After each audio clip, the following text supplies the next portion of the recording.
Hi, welcome to another episode of Hot Takes. I'd like to ask you a question. Do you think we need to have an emergency census? Well, I actually do think we do, but I'm not the only one, and it wasn't my idea. There is a think tank called Onward. They're a centre-right think tank. They're not, they're not out there or anything. They look at reality, and they look at money, and they say basically, we don't know how many people are in this country. We can't plan for it, and the next census isn't due until 2031.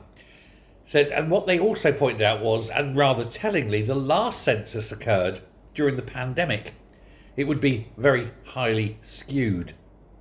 So they're saying there should be an emergency 2026 census, halfway between the last one and the next one, that will give a correction figure to numbers, though we can see the makeup of Britain, we can see who's doing what, where and when, said, and we can look at a more accurate makeup of what Britain is today.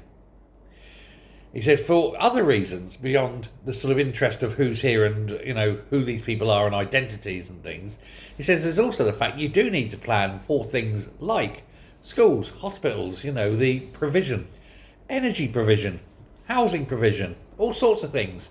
And for that, you need accurate numbers. Otherwise, you end up in, an absolute mess. And so the proposal is that an emergency an emergency law is pushed through on the very quick. They can get laws through Parliament in a matter of sort of 48 hours if they need to.